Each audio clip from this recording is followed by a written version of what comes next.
നമ്മുടെ Indian economic development chapter 6 rural development ഒരു one shot നോക്കിയാലോ? ഒന്ന് ക്വിക്കായിട്ട് നമുക്ക് റിവൈസ് ഒന്ന് ചെയ്തേക്കാം.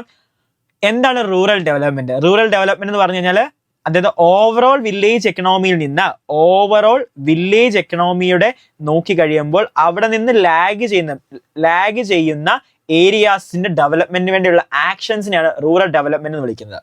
ഓവറോൾ വില്ലേജ് എക്കണോമി നോക്കുമ്പോൾ അതിലും പുറകിൽ നിൽക്കുന്ന ഡെവലപ്മെന്റിൽ പുറകിൽ നിൽക്കുന്ന സ്ഥലങ്ങളുടെ അല്ലെങ്കിൽ ഏരിയാസിന്റെ ഡെവലപ്മെന്റിന് വേണ്ടി ചെയ്യുന്ന ആക്ഷൻസിനെയാണ് റൂറൽ ഡെവലപ്മെന്റ് എന്ന് വിളിക്കുന്നത്. റൂറൽ ഡെവലപ്മെന്റിൽ എന്തും കവറായി പോകുന്നു, അഗ്രികൾച്ചർ ഡെവലപ്മെന്റും കവറായി പോകുന്നുണ്ട്. റൂറൽ ഡെവലപ്മെന്റ് ഫേസ് ചെയ്യുന്ന ഇഷ്യൂസ് എന്ന് പറഞ്ഞു കഴിഞ്ഞാൽ development of human resource, land reforms, development of infrastructure, alleviation of poverty, പിന്നെന്താണ് പ്രൊഡക്റ്റീവ് റിസോഴ്സസിന്റെ ഡെവലപ്മെന്റ്. ഇത്ര കീ ഏരിയാസ് ആണ് വരുന്നത്. 5 മാർക്കിന് ചോദിക്കുന്ന ഒരു ക്വസ്റ്റ്യൻ ആണ് കീ ഏരിയാസ് എന്ന് പറഞ്ഞാൽ. ഹ്യൂമൻ റിസോഴ്സ് ചാപ്റ്ററിൽ പ്രത്യേകം പഠിക്കുന്നതാണ്. അല്ലെ എങ്ങനെ ഹ്യൂമൻ റിസോഴ്സിന്റെ ഡെവലപ്മെന്റ്? ഒന്ന് ലിറ്ററസി, 2 ഹെൽത്ത്. ലിറ്ററസിയുടെ കേസ് വരുമ്പോൾ ഫീമെയിൽ ലിറ്ററസി, എഡ്യൂക്കേഷൻ, സ്കിൽ ഡെവലപ്മെന്റിന് ഫോക്കസ് കൊടുക്കുക. ഹെൽത്ത് വരുമ്പോഴത്തേന് സാനിറ്റേഷൻ, പബ്ലിക് ഹെൽത്ത്, ഇതൊക്കെയാണ് ഫോക്കസ് കൊടുക്കേണ്ട കാര്യങ്ങൾ. ഓക്കെ, ദെൻ ലാൻഡ് റിഫോംസ് കൊണ്ട് ഉദ്ദേശിക്കുന്നതാണ് ഇംപ്രൂവ്മെന്റ് ഓഫ് അഗ്രികൾച്ചർ, ഇന്റർമീഡിയറ്ററീസിനെ അബോളിഷ്മെന്റ്, പിന്നെന്താണ് റൈറ്റ് ടില്ലേഴ്സിനുള്ള റൈറ്റ്, അവരുടെ റൈറ്റ്സ് പ്രൊട്ടക്ട് ചെയ്യുക, കൾട്ടിവേറ്റേഴ്സിനോടുള്ള എക്സ്പ്ലോയിറ്റേഷൻ എലിമിനേറ്റ് ചെയ്യുക. ഇതൊക്കെയാണ് ലാൻഡ് റിഫോംസുമായിട്ട് ബന്ധപ്പെട്ട് നിങ്ങൾ എഴുതേണ്ട പോയിന്റുകൾ എന്ന് പറഞ്ഞു കഴിഞ്ഞാൽ. ഇൻഫ്രാസ്ട്രക്ചർ എങ്ങനെ ഡെവലപ്പ് ചെയ്യാം? അതായത് electricity, irrigation, transportation facilities develop ചെയ്യുക. പിന്നെ agriculture credit, agriculture marketing, agriculture financial assistance improve ചെയ്യുക. ദെൻ വില്ലേജ് റോഡ്സ്, പിന്നെ നിയർ ബൈ ഹൈവേകളായിട്ടുള്ള ഫീഡർ റോഡ്സുകൾ കൺസ്ട്രക്ട് ചെയ്യുക. അഗ്രികൾച്ചർ റിസർച്ച് ആൻഡ് എക്സ്റ്റൻഷൻ എന്നുള്ള ഫെസിലിറ്റീസ് പ്രൊവൈഡ് ചെയ്യുക. ഇതൊക്കെയാണ് ഇൻഫ്രാസ്ട്രക്ചർ ഡെവലപ്മെന്റുമായി ചെയ്യേണ്ട കാര്യങ്ങൾ. ഇനി അടുത്ത പ്രശ്നമാണ് റൂറൽ ഏരിയാസിൽ നേരിടുന്ന പോവർട്ടി. പോവർട്ടി അലിവേഷന്റെ ഭാഗമായിട്ട് poverty alleviation special measures, poverty ചാപ്റ്ററിൽ പോവർട്ടി മിസ് പഠിപ്പിച്ചതല്ലേ? ദെൻ എന്താണ് നമ്മുടെ നമ്മുടെ പോപ്പുലേഷനിൽ എക്കണോമിക്കലി വീക്കർ സെക്ഷൻ ആയിട്ടുള്ള ആളുകളുടെ ലിവിംഗ് കണ്ടീഷൻ ഇംപ്രൂവ്മെന്റിന് വേണ്ടിയുള്ള മെഷേഴ്സ് ചെയ്യുക. Then employment opportunities, productive employment opportunities develop ചെയ്യുക, ക്രിയേറ്റ് ചെയ്യുക. പ്രൊഡക്റ്റീവ് റിസോഴ്സ് എങ്ങനെ ഡെവലപ്പ് ചെയ്യാം? റിസോഴ്സസിനെ എഫിഷ്യന്റ് ആയിട്ടുള്ള fuller utilisation of resources. Then farm areas, non farm ഏരിയാസിൽ ഇൻവെസ്റ്റ്മെന്റ് എൻഹാൻസ് ചെയ്യുക. ഈ ഒരു രീതിയിലൂടെയൊക്കെയാണ് പ്രൊഡക്റ്റീവ് റിസോഴ്സസിന്റെ കേസസ് വരുമ്പോൾ. അടുത്തൊരു ടോപ്പിക്കാണ് എപ്പോഴും എക്സാമിന് ചോദിക്കുന്നതാണ് റൂറൽ ക്രെഡിറ്റ് എന്ന് പറഞ്ഞാൽ. എന്താണ് റൂറൽ ക്രെഡിറ്റ് എന്ന് പറഞ്ഞാൽ? റൂറൽ ക്രെഡിറ്റ് എന്ന് പറഞ്ഞു കഴിഞ്ഞാൽ നമ്മുടെ അഗ്രികൾച്ചർ, നോൺ അഗ്രികൾച്ചർ മേഖലകളുണ്ട് അല്ലെ. റൂറൽ ഏരിയാസിൽ ആളുകൾ അഗ്രികൾച്ചർ മേഖലയിൽ ഇൻവോൾവ് ആണ്, നോൺ അഗ്രികൾച്ചർ മേഖലയിൽ ഇൻവോൾവ് ആണ്. അവിടെ ഫൈനാൻഷ്യൽ റിസോഴ്സസിന്റെ ഒരു ലാഗിങ് ഉണ്ട്. ഫൈനാൻഷ്യൽ റിസോഴ്സസിന്റെ അവൈലബിലിറ്റി വളരെ കുറവാണ്. അപ്പൊ ഈ ഫൈനാൻഷ്യൽ റിസോഴ്സസ് ആവശ്യമാണ്. അപ്പൊ അവർക്ക് ആവശ്യമുള്ള ലോൺസ് കാര്യങ്ങൾ പ്രൊവൈഡ് ചെയ്ത് കൊടുക്കുന്നതിനെയാണ് റൂറൽ ക്രെഡിറ്റ് എന്ന് പറയുന്നത്. അതായത് നമ്മുടെ റൂറൽ ക്രെഡിറ്റ് ഫെസിലിറ്റീസ് വന്നപ്പം, റൂറൽ ഏരിയാസിൽ ക്രെഡിറ്റ് ഫെസിലിറ്റീസ് വന്നപ്പം അഗ്രികൾച്ചർ പ്രൊഡക്ടിവിറ്റീസ് കൂടാൻ കാരണമായി. അതുപോലെ നോൺ അഗ്രികൾച്ചർ സെക്ടേഴ്സ് ഇംപ്രൂവ് ആകുകയും അതുവഴി എംപ്ലോയ്മെന്റ് ഓപ്പർച്യൂണിറ്റീസ് വരികയും ചെയ്തു. റൂറൽ ക്രെഡിറ്റ് വന്നപ്പോൾ കൃഷി മേഖലകൾ വളരാൻ, പ്രൊഡക്ടിവിറ്റി കൂടാനായിട്ട് കാരണമായി. നോൺ അഗ്രികൾച്ചർ മേഖലകൾ വളരാൻ കാരണമായപ്പോൾ എംപ്ലോയ്മെന്റ് ഓപ്പർച്യൂണിറ്റീസ് ക്രിയേറ്റ് ആവുകയും ചെയ്തു. റൂറൽ ക്രെഡിറ്റിന്റെ 2 സോഴ്സ് ആണുള്ളത്, നോൺ ഇൻസ്റ്റിറ്റ്യൂഷണൽ സോഴ്സും ഇൻസ്റ്റിറ്റ്യൂഷണൽ സോഴ്സും. നോൺ ഇൻസ്റ്റിറ്റ്യൂഷണൽ സോഴ്സ് എന്താണ്? ഒരു ട്രഡീഷണൽ സോഴ്സ് ആണ്. അതായത് നമ്മൾ ഈ മണി ലെൻഡേഴ്സിന്റെ കയ്യിൽ നിന്ന്, റിലേറ്റീവ്സിന്റെ കയ്യിൽ നിന്ന്, ട്രേഡേഴ്സിന്റെ കയ്യിൽ നിന്ന്, കമ്മീഷൻ ഏജന്റിന്റെ കയ്യിൽ നിന്ന്, ലാൻഡ് ലോഡ്സിന്റെ കയ്യിൽ നിന്നൊക്കെ കടം വാങ്ങി നമ്മൾ എന്ത് ചെയ്യുക? നമ്മുടെ credit facilities, financial facilities create ആക്കുന്ന രീതിയാണ്. ഇൻസ്റ്റിറ്റ്യൂഷൻ എന്ന് പറഞ്ഞു കഴിഞ്ഞാൽ നമ്മുടെ ഫൈനാൻഷ്യൽ ഇൻസ്റ്റിറ്റ്യൂഷൻസിൽ നിന്നൊക്കെ, അതായത് നമ്മുടെ cooperative credit, land development bank, commercial bank, regional rural bank, ഗവൺമെന്റുകളിൽ നിന്ന്, national bank for agriculture and rural development, self help groups, ഇങ്ങനെയുള്ള ഇൻസ്റ്റിറ്റ്യൂഷൻസുകളിൽ നിന്ന് എന്ത് ക്രിയേറ്റ് ചെയ്യുക? ക്രെഡിറ്റ് ക്രിയേറ്റ് ചെയ്യുന്ന രീതി ആണ്. കോപ്പറേറ്റീവ് ക്രെഡിറ്റ് സൊസൈറ്റി, ചിലപ്പോൾ കോപ്പറേറ്റീവ് ക്രെഡിറ്റ് സൊസൈറ്റിയെ പറ്റി മാത്രം ചോദിക്കാം, ലാൻഡ് ഡെവലപ്മെന്റ് ബാങ്കിനെ പറ്റി മാത്രം ചോദിക്കാം, അതല്ലെങ്കിൽ ഇവരെല്ലാം കൂടെ ചേർത്തൊരു എസ്എ ക്വസ്റ്റ്യൻ ചോദിക്കാം. ഒരു എസ്എ ക്വസ്റ്റ്യൻ ആണിത്. കോപ്പറേറ്റീവ് ക്രെഡിറ്റ് സൊസൈറ്റിയുടെ കേസ് വരുമ്പോഴത്തേന് കോപ്പറേറ്റീവ് ക്രെഡിറ്റ് സൊസൈറ്റി അവരുടെ ഫാമേഴ്സിന് ഈ ഫാമേഴ്സിന് എന്ത് ചെയ്യുന്നു? റീസണബിൾ ഇൻട്രസ്റ്റ് റേറ്റില് ലോൺ പ്രൊവൈഡ് ചെയ്യുന്നു. ഫാമേഴ്സിന് എന്ത് ചെയ്യുന്നു, ഫാമേഴ്സിന് മണി ലെൻഡേഴ്സ് എന്നുള്ള എക്സ്പ്ലോയിറ്റേഷൻസിൽ നിന്ന് ഒഴിവാകാനായിട്ട് പറ്റുന്നു. All over the country credit facilities available ആണ്, all over the country spread ആണ്.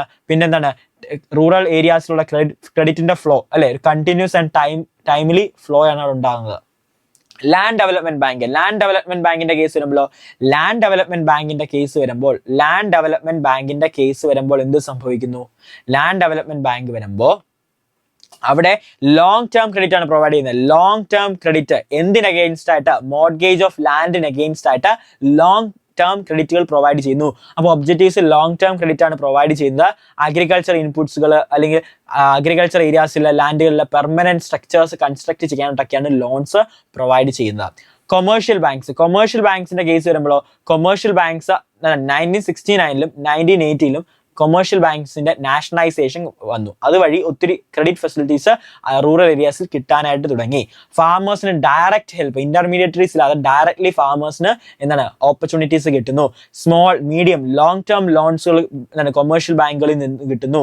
അഗ്രികൾച്ചർ മാർക്കറ്റിങ്ങിന് ഫാമേഴ്സിനെ ഹെൽപ്പ് ചെയ്യുന്നു. ദെൻ അടുത്ത റീജിയണൽ റൂറൽ ബാങ്ക്സ് എന്ത് ചെയ്യുന്നു? അതായത് റൂറൽ ഏരിയാസിലെ ക്രെഡിറ്റ് സ്ട്രക്ചറിന്റെ ഗ്യാപ്പ് ഫില്ല് ചെയ്യാനായിട്ട്, അതായത് റൂറൽ ഏരിയാസിൽ ക്രെഡിറ്റ് ഇല്ലാത്തടത്ത് ആ ഗ്യാപ്പ് ഫില്ല് ചെയ്യാനായിട്ട് വന്ന ബാങ്കാണ്, സെറ്റപ്സുകളാണ് റീജിയണൽ റൂറൽ ബാങ്ക്സ്. അതായത് എന്താണ്, എവിടാണ് സ്റ്റാർട്ട് ചെയ്യുന്നത്? നോ ബാങ്കിങ് ഫെസിലിറ്റീസ് ഒന്നും ഇല്ലാത്ത സ്ഥലങ്ങളിൽ റീജിയണൽ റൂറൽ ബാങ്ക്സുകൾ സ്റ്റാർട്ട് ചെയ്യുന്നത് അവിടെയുള്ള സ്മോൾ ആൻഡ് മാർജിനൽ ഫാമേഴ്സിന് വേണ്ടി ഹെൽപ്പ് ചെയ്യാനായിട്ട്. അടുത്താണ് നബാർഡ് അല്ലെ, national bank for agriculture rural development bank. ഇവരെ പറ്റി സെപ്പറേറ്റ് ക്വസ്റ്റ്യൻ ചോദിക്കാറുണ്ട്. 1979 നമ്മുടെ ഇന്ത്യ ഗവൺമെന്റ് എന്ത് ചെയ്തു?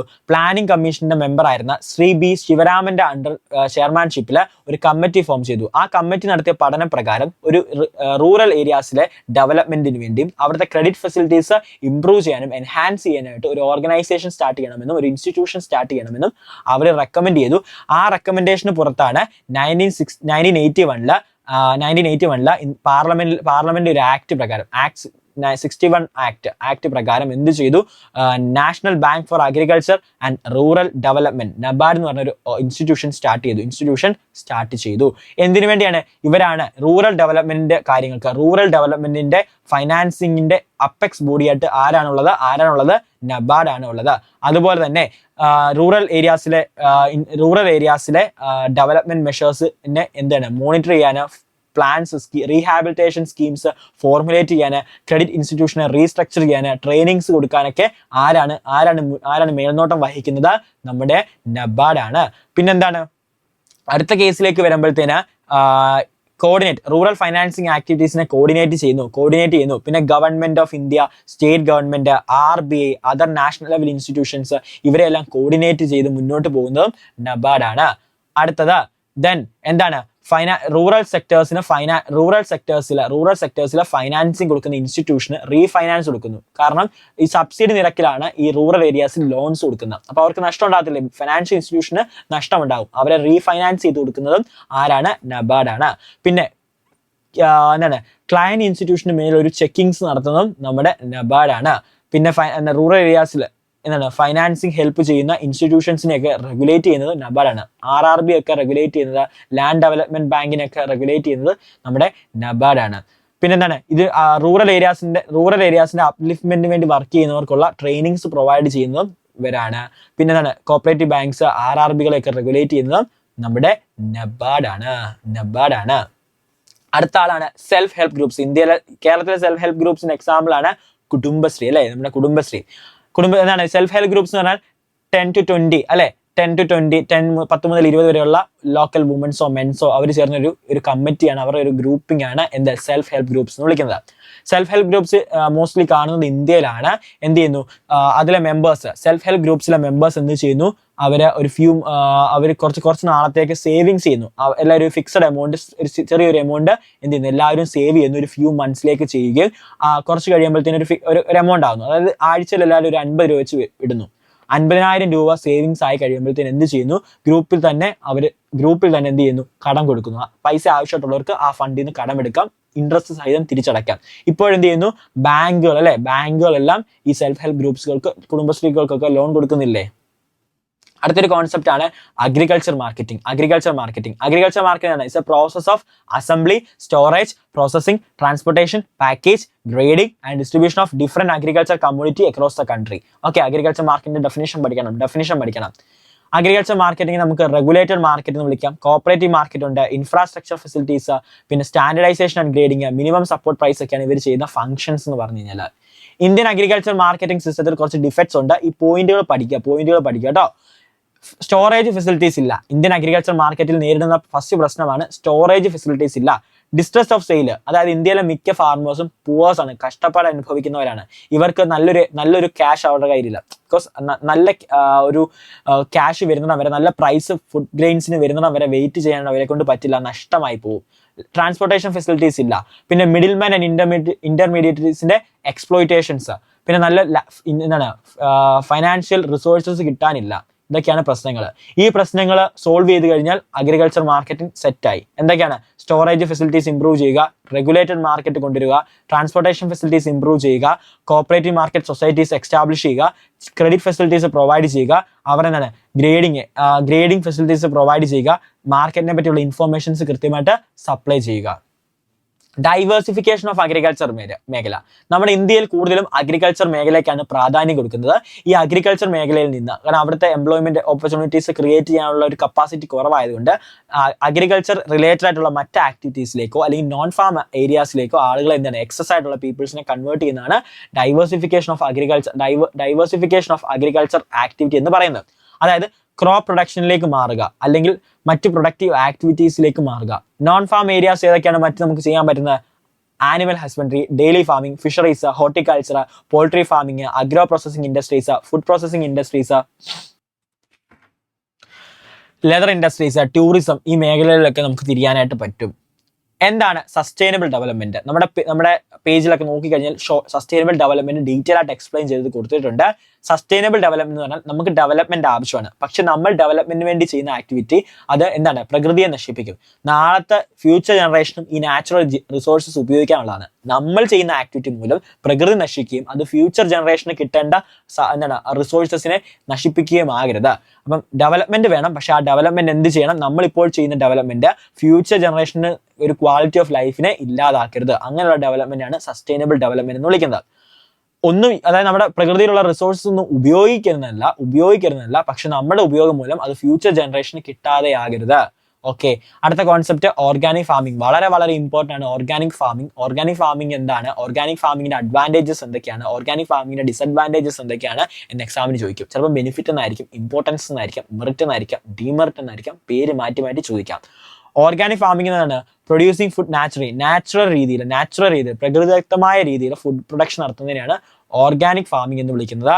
എന്താണ്? സിന്തറ്റിക് കെമിക്കൽ ഫെർട്ടിലൈസേഴ്സോ അല്ലെങ്കിൽ ജനറ്റിക്കലി മോഡിഫൈഡ് ഓർഗാനിസംസിനെ യൂസ് ചെയ്യാതെ നാച്ചുറൽ രീതിയിൽ എക്കോ ഫ്രണ്ട്ലി രീതിയിൽ എന്ത് ചെയ്യുന്നു? സസ്റ്റൈനബിൾ ഡെവലപ്മെന്റ് രീതിയിൽ ഫാമിംഗ് ചെയ്യുന്നതാണ് ഓർഗാനിക് ഫാമിംഗ് എന്ന് വിളിക്കുന്നത്.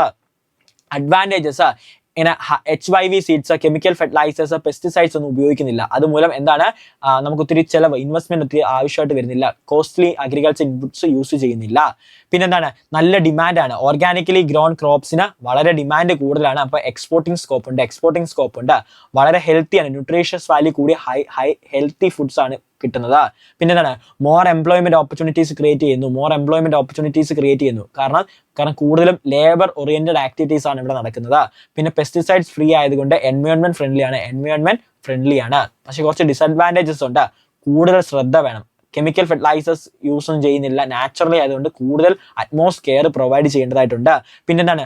ആളുകൾ ഈ മേഖലയിലേക്ക് ഇറങ്ങി വരുന്നില്ല. നമ്മൾ അവയർനെസ് ക്രിയേറ്റ് ചെയ്യേണ്ടതായിട്ടുണ്ട്. ആളുകളെ, ഈ കൃഷിക്കാരെ ഈ ഒരു മെത്തേഡിലേക്ക് കൺവേർട്ട് ചെയ്യേണ്ടതായിട്ടുണ്ട്. നല്ല മാർക്കറ്റിംഗ് ഫെസിലിറ്റീസോ ഇൻഫ്രാസ്ട്രക്ചർ ഫെസിലിറ്റീസോ ഒന്നും നമ്മുടെ ഇവിടെ അവൈലബിൾ അല്ല ഇന്ത്യയിൽ. പിന്നെന്താണ്? നമ്മൾ കാരണം ഫസ്റ്റ് ഇയേഴ്സിലൊക്കെ ഈൽഡ് വളരെ കുറവാണ്. പിന്നെ ലാർജ് സ്കെയിൽ പ്രൊഡക്ഷൻസ് ഒക്കെ ചെയ്യാൻ പാടില്ല, നല്ല ചെലവുണ്ട്. ഓക്കെ, ഇതൊക്കെയാണ് ഓർഗാനിക് ഫാമിങ്ങിന്റെ കേസസ്. ഇപ്പൊ നമ്മൾ എന്താണ്, ഇത്രയും ടോപ്പിക്സ് ആണ്. ഈ ചാപ്റ്റർ കുറേ ടോപ്പിക്സ് പഠിക്കാനുണ്ട്. 6 മാർക്ക് വെയിറ്റേജ് ഉള്ള ഒരു ചാപ്റ്റർ ആണ്. മറക്കാതെ പഠിച്ചിട്ട് വേണം സെറ്റ് ആക്കണം എല്ലാവരും കേട്ടോ.